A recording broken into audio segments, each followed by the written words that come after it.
Claro que cada juiz tem a opção de reduzir. Então ela não é mais caracterizada com arrependimento posterior, porque a denúncia já foi recebida, mas ela também beneficia o agente como uma atenuante genérica do artigo 65, inciso 3º, letra B de bola.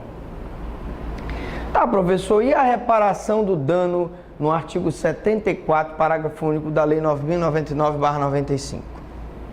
Gente, tratando-se de ação penal de iniciativa privada ou de ação penal pública condicionada à representação, o acordo homologado acarreta a renúncia do direito de queixa ou representação. Vamos lá que a gente tem muito a explicar sobre esse slide aqui. Primeira explicação que eu queria dar para vocês é o seguinte: esse dispositivo aplica-se aos crimes de menor potencial ofensivo, que são aqueles cuja pena máxima não é superior a 2 anos. Segundo ponto, esse dispositivo aqui só se aplica aos crimes de ação penal privada, em que o particular é o titular da ação penal, como, por exemplo, a injúria. Se eu chamo uma pessoa de canalha, se eu chamo uma pessoa de preguiçoso, eu tenho uma ação penal privada, porque os crimes contra a honra são de ação penal privada, né? E ele também se aplica nos crimes de ação penal pública condicionada à representação. Quais são esses crimes? São aqueles em que o Ministério Público move a ação penal pública. Todavia, para mover a ação penal, ele precisa da representação. O que é a representação? É a autorização que a vítima dá para que o Ministério Público possa processar aquela pessoa. Muito bem. Então significa, professor Franklin, que não entra aí os crimes de ação penal pública incondicionada, que são aqueles em que o Ministério Público não precisa da autorização da vítima para processar o acusado? Sim, não entra. Exemplificando: crime de menor potencial ofensivo, uma lesão corporal, uma ameaça. 2 homens foram para uma festa e brigam pelo amor de Bilica Benabu, célebre prostituta do Cais do Porto. Está lá na prova.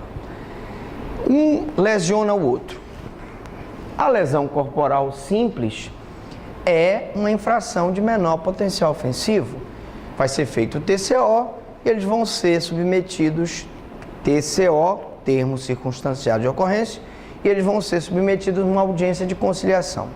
Nessa audiência de conciliação ele vai dizer: olha, o senhor deu um soco no rapaz aí, o senhor vai ter que indenizar o cidadão. E ele diz: quanto foi o teu prejuízo?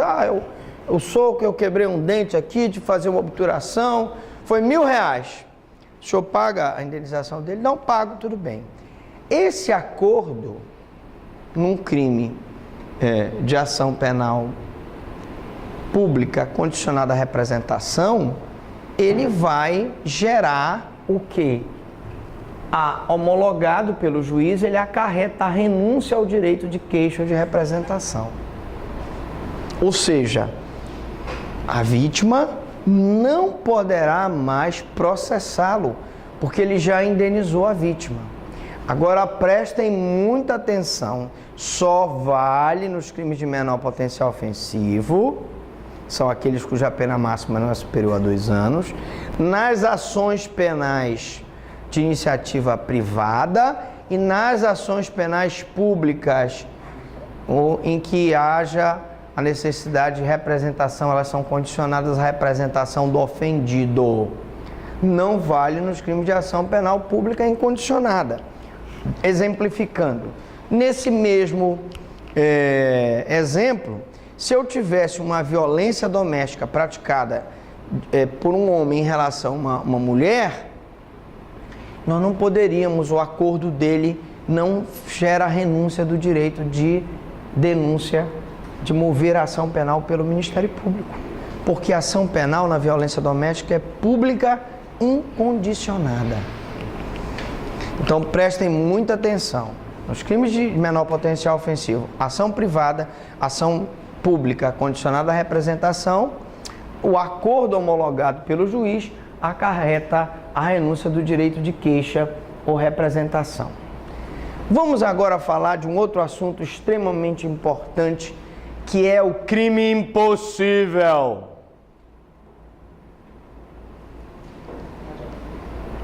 Bom, como vocês sabem, a aula é ao vivo e a cores, então desculpe aí qualquer falha, mas está indo muito bem. Hoje estamos tranquilos, nessa cachaçinha de Minas aqui tá.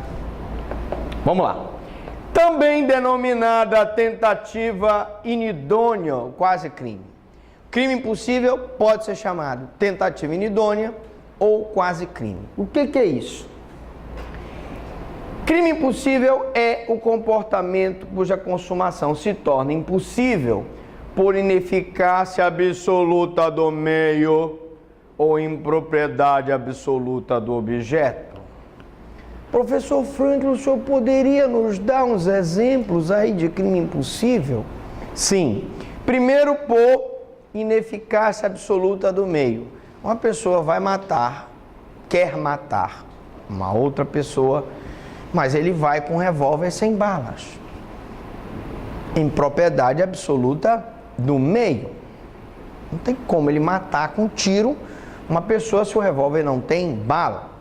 Agora eu poderia dar uma impropriedade absoluta do objeto como exemplo. Você vai com a arma, com um revólver carregado, com 6 balas, todavia quando você chega lá, você atira, mas a vítima já estava morta. Você não pode praticar um homicídio contra a vítima morta. Crime impossível. Você não pode praticar um aborto contra uma mulher que não está grávida. Crime impossível. Você não pode praticar um tráfico de drogas se o cara está te vendendo talco em vez de cocaína. Crime impossível. Então eu tenho vários exemplos de crime impossível. Pode ser impossível pela ineficácia absoluta do meio ou pela impropriedade absoluta do objeto. Ineficácia absoluta do meio ocorre quando o instrumento utilizado para a execução do crime nunca será eficaz para consumar ou produzir o resultado. Então eu tenho aí, por exemplo, a falsificação grosseira de moeda. Você não consegue, se você tiver uma falsificação grosseira de moeda, você não consegue comprar nada, porque a pessoa que receber a moeda vai ver que é uma falsificação grosseira. Revólver sem balas, né? Nós não podemos matar ninguém com revólver que não tenha balas. Aí são exemplos de ineficácia absoluta do meio. Impropriedade absoluta do objeto. Ocorre quando, pela própria natureza do objeto, jamais haverá consumação do delito. Praticar homicídio contra um cadáver. Praticar aborto contra uma mulher que não está grávida. Praticar tráfico de drogas, traficando talco em vez de cocaína. Não existe tráfico de drogas, não é verdade? Bom, então aí eu tenho a impropriedade absoluta do objeto, né? Disparar uma arma de fogo de brinquedo. Não é arma. Causa de crime impossível. A lei exige que a impropriedade e ineficácia sejam absolutas. Uma arma semi-municiada não é absolutamente ineficaz para matar uma pessoa. Ela é relativamente. Portanto, eu preciso que a ineficácia seja absoluta. Pois se relativa, haverá a tentativa e não crime impossível. O Código Penal adotou a teoria objetiva temperada. O que é essa teoria objetiva temperada? Onde a consequência do crime impossível é de que o fato praticado é atípico. Veja, essa teoria diz que eu não preciso saber a intenção do agente. Ou melhor, mesmo sabendo que o agente queria matar uma pessoa, mas se ele dá um tiro num cadáver, eu não posso processá-lo por homicídio. Porque, pela teoria objetiva, basta que o meio utilizado seja absolutamente ineficaz ou que haja impropriedade absoluta do objeto. Atenção, essa é a teoria que nós adotamos. Não se pergunta qual é a intenção do agente. Se quer saber se o meio utilizado é absolutamente ineficaz e se o objeto é absolutamente impróprio. Todavia, existem países que adotam a teoria subjetiva, que diz que não importa se o meio ou o objeto são absolutamente ou relativamente ineficazes ou impróprios, pois que, para a configuração da tentativa, basta que o agente tenha agido com vontade de praticar a infração penal.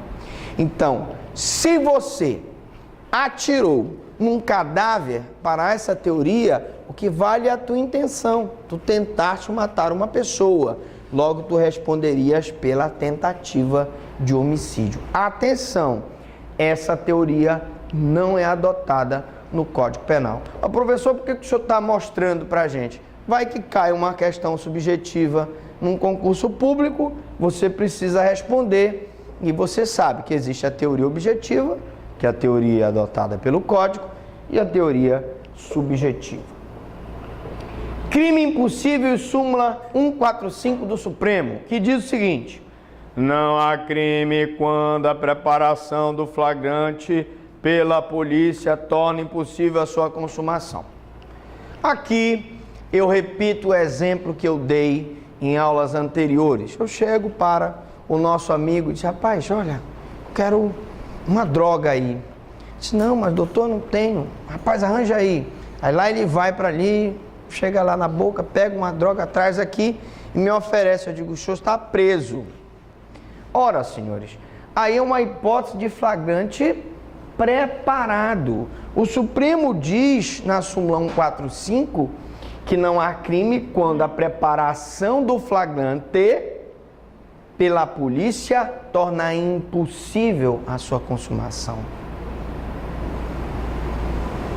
O mesmo policial falou de passado? Não, porque ele preparou. O que diz o flagrante preparado? No flagrante preparado, o agente é estimulado pela vítima ou mesmo pela autoridade policial a combater a infração penal com o escopo de prendê-lo. Então, o problema do flagrante preparado é a indução, é a instigação. Você está instigando aquela pessoa a praticar o crime. Você está se preparando para dar o flagrante. E isso não é admitido pelo Supremo Tribunal Federal, pela nossa doutrina e jurisprudência. Já não é o mesmo entendimento em relação ao flagrante esperado. No flagrante esperado, o agente não é estimulado pela vítima ou pela autoridade policial ou mesmo por terceiros a cometer infração penal. Na verdade, a autoridade policial aguarda o crime sem estimulá-lo. Então, eu dei o exemplo da droga que vem lá do Peru, que vem ali pelo Amazonas. Polícia vai monitorando, vai acompanhando a droga, desde a sua saída de Manaus até a sua chegada em Belém do Pará. Quando a droga chega em Belém do Pará, e está aqueles vários barcos, aqueles traficantes todos ali para ela ser distribuída, a polícia então dá o que nós chamamos de batida policial e prende todos os traficantes em flagrante. Aí sim, aí eu tive um flagrante esperado que é plenamente aceito pelo Supremo. Qual a diferença entre crime impossível e crime putativo?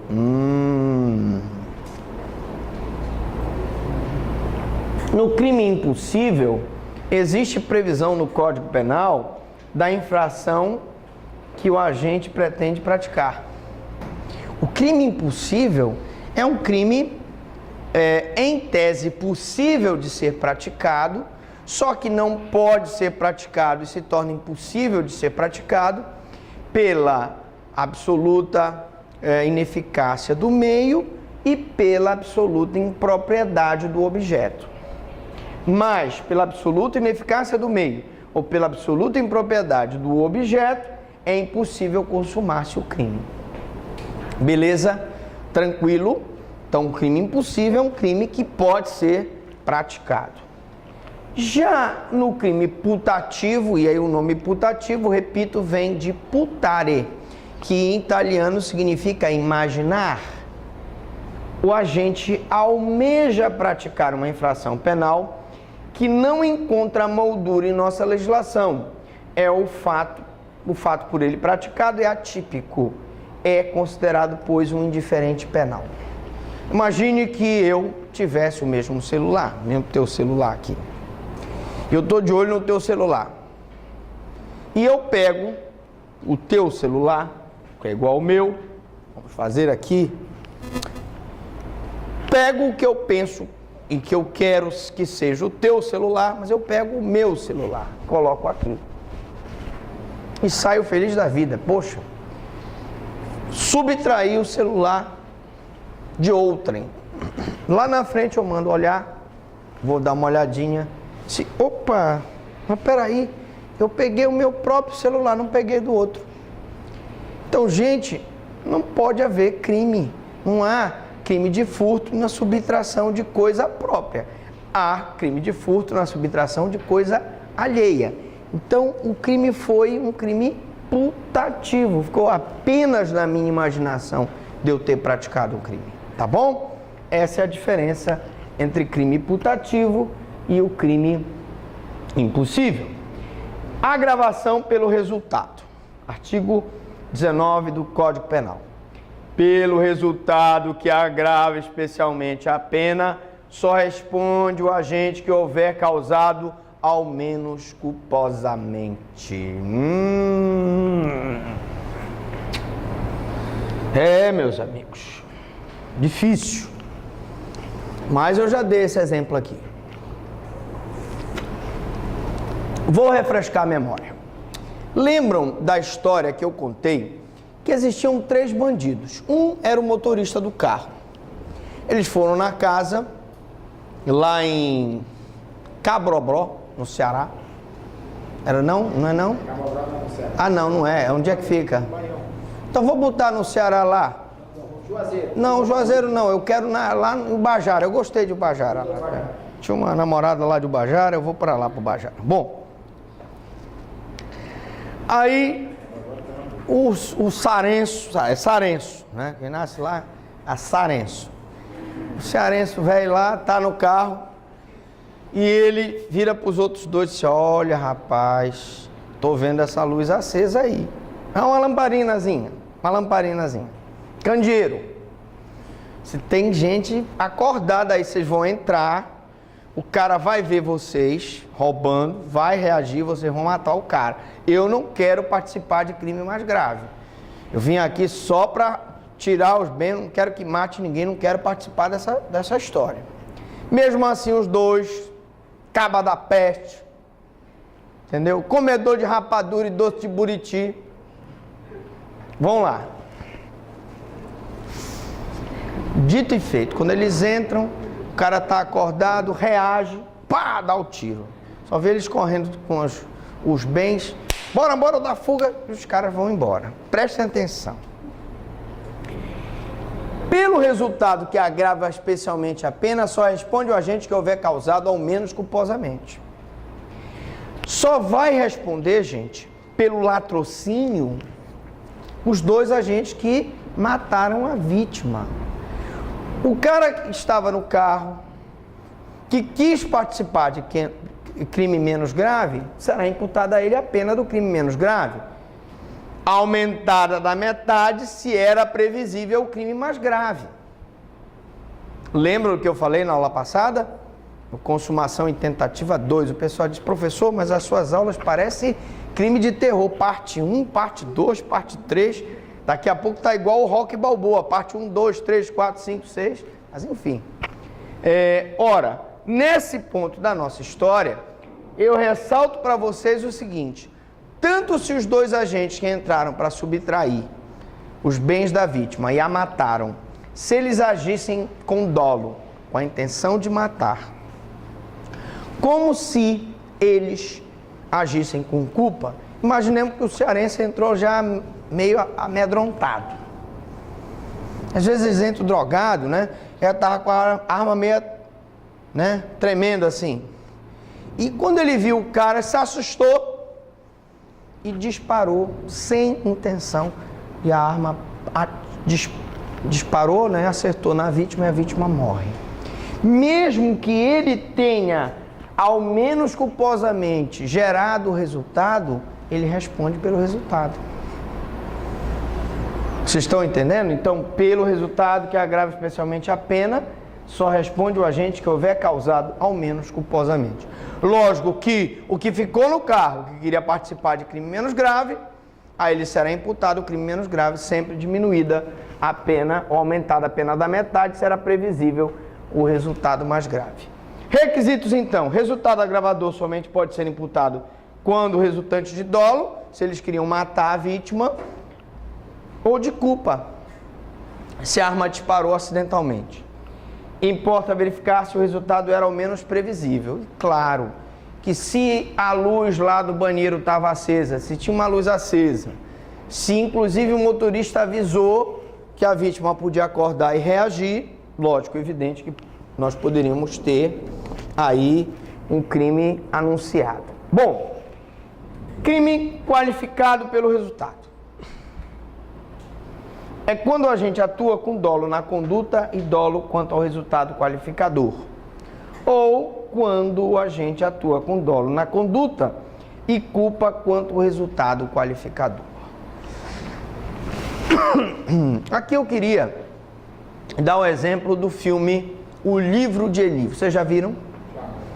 Tem uma cena do filme que o Denzel Washington, que é uma mistura de Barack Obama com Brad Pitt, ele encontra uma mulher e essa mulher começa a conversar com ele e ele pergunta onde está a água, ela não sabe, ele diz, pelo cheiro ele sente que há uma emboscada. O cara chega para ele e pede para ele a mochila dele, enfim, em linhas gerais, ele disse, vou cortar a tua mão.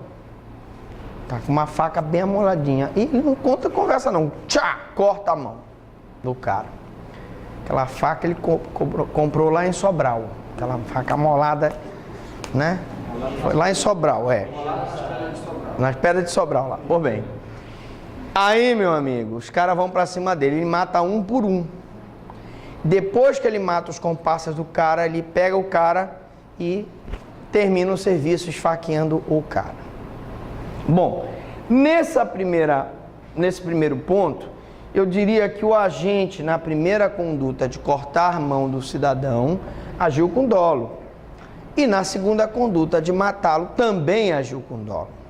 Diferente, por exemplo, nós teríamos do cidadão que deu a facada no outro, no braço, sabendo que ele era hemofílico e ele sangra até morrer. E aí eu teria, então, uma lesão corporal seguida de morte, que é uma conduta em que o agente atua com dolo na conduta e culpa quanto ao resultado qualificador, tá?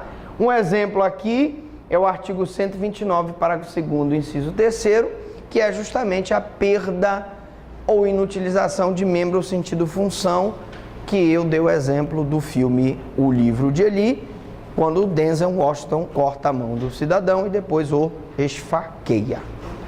Alright, boys. O Denzel é cearense, é sarenço. O Denzel nasceu em Tianguá, lá na serra da Ibiapava, né? O nome lá. Como é o nome da serra lá? É Ibiapava, né? É. Finalidade, você vê que é aula de direito penal, mas tem uma geografiazinha no meio. Finalidade do artigo 19 do CP é afastar a responsabilidade penal sem culpa. ou seja, responsabilidade penal objetiva. Não existe no direito penal, em regra, a responsabilidade objetiva. Só existe a responsabilidade subjetiva. Só se responsabiliza a pessoa que age com dolo ou culpa. Nós temos no direito administrativo a responsabilidade objetiva, né? Mas no direito penal, não. O direito penal é responsabilidade subjetiva, evitando que o agente responda por resultados que sequer ingressam na órbita de previsibilidade. Lógico que o que ingressou na órbita de previsibilidade, por exemplo, dos assaltantes que entraram na casa sabendo que a luz estava acesa, evidentemente eles vão responder. Crítica aos crimes preter-dolosos. Seria de melhor alvitre que os tipos penais identificassem, seria tão bom, né? A natureza do resultado agravador. Como assim? Apontando se deverá fazer parte do dolo do agente. Olha, tal conduta você tem que vai fazer parte do dolo dele, tá? O seu aplicador do direito, isso aqui faz parte do dolo. Ou se poderá ser atribuído a título de culpa. Não, essa conduta aqui é atribuída a título de culpa. Lógico que o direito penal não vai fazer isso, porque aí nós não teríamos um código de 300 e poucos artigos, nós teríamos uma enciclopédia, porque existem milhões de formas de praticar o crime doloso e de praticar a forma culposa. Na próxima aula, nós vamos falar de erro de tipo e erro de proibição, porque essa aula de crime consumado e tentativa, nós chegamos ao fim. Pergunto, alguma dúvida, alguma pergunta? Fale agora ou se calem para sempre.